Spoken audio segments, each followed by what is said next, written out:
Welcome to Selz Pralle Dairy. Scott and I are so excited to share our farm and how we take care of our animals with you. It's going to be a great adventure, and along the way, you're going to learn that we take care of our cows and our calves just like your parents take care of you. We want them strong and healthy and to live a very healthy life. Scott's going to tell you a little bit more about our farm as you listen to this video and get a little perspective on what we do at Selz Pralle Dairy.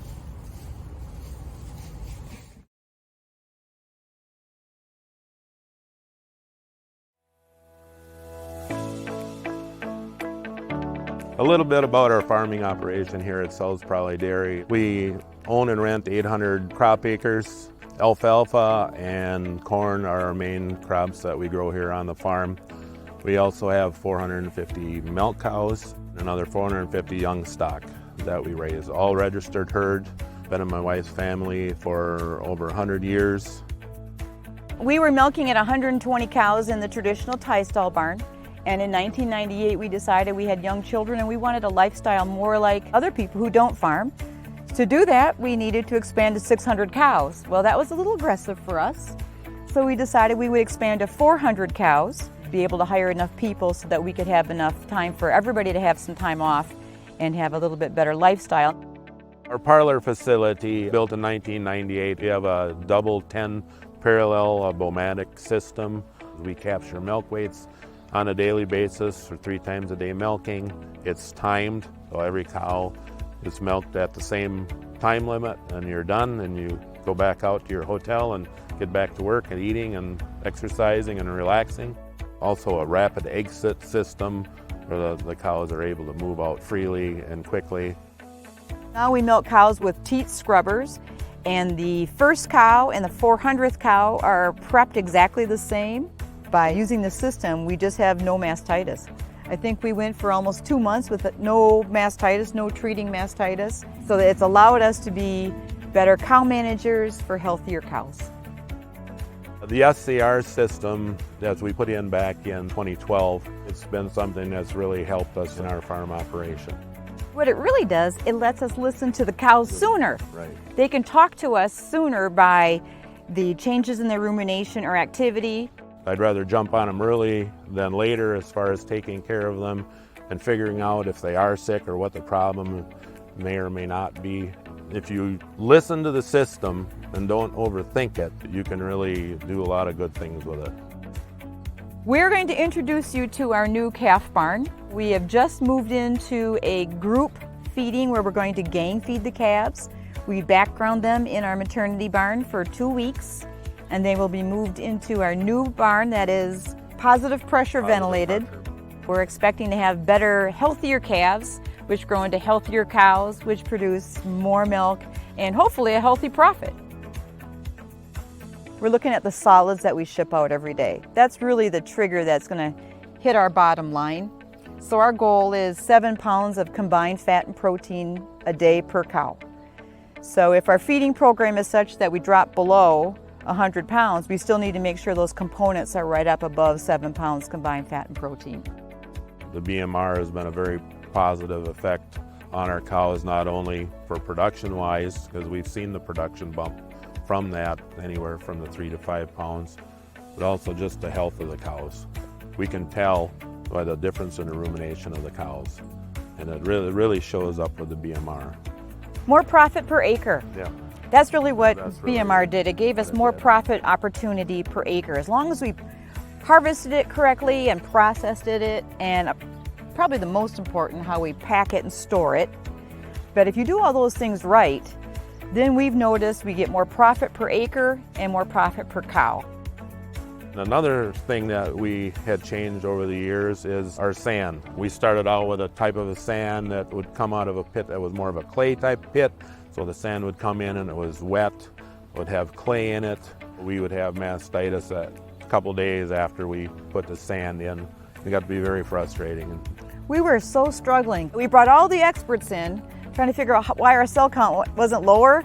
A few loads of frac sand. A few loads of frac sand later, things started to change. It was clean, it was washed. The year we started that, about 4 years ago or so, our cell count dropped about 100,000, like now. We deep bed the sands and they are groomed on a daily basis. Usually we're putting sand in once a week. They have enough for those 7 days. High producing cows produce a lot of manure. Of course, we follow a 590 plan. We found that when we started putting the liquid manure and giving the nitrogen credits, we actually reduced our fertilizer bill by about 30% because we had to purchase less fertilizer when we started using more data to become better manure stewards.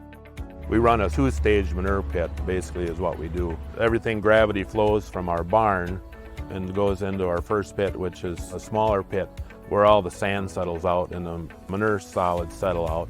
And then the overflow is the liquid, which goes into a larger pit.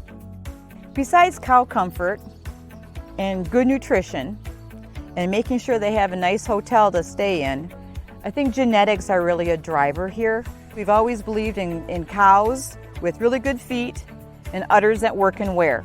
We've been averaging over 100 pounds a day for 10 years here and creating a reputation of high producing cows and breeding cows that have a lot of longevity. They need to be athletes who can be competitive in the environment we give them. And we believe that strong front ends, that type of dairy strength so they can get to the feed bunk so they can consume high volumes of feed.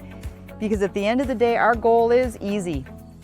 We want that cow that she lays down, she has her calf, she gets up, she goes to the feed bunk, she transitions right away and hits peak milk, breeds right back, dries off, and we start the process all over again. We like easy.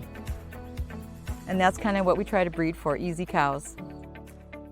2017 for us was a good year with the accomplishment that our cow Aftershock 3918 came up with the world production record. Something that you really never dream about. She was kind of sneaky about it.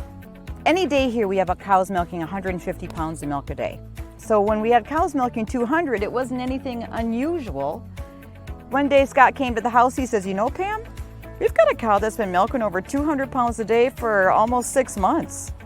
She's definitely an overachiever, a little bit of a genetic freak, I guess you would call her.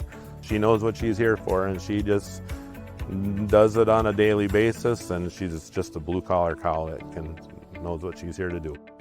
I guess the big thing is being consistent, having the protocols in place, and then have the people that buy into the same program that we like.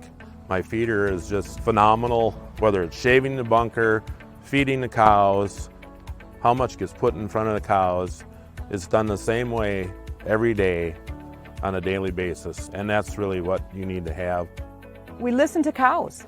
We sincerely listen to cows, how they react. We monitor, we've invested in technology to monitor them closely so that we can take cow comfort to new levels, because we really focus on what the cows are telling us. And we do that by the rumination, their tracking, and by the milk production.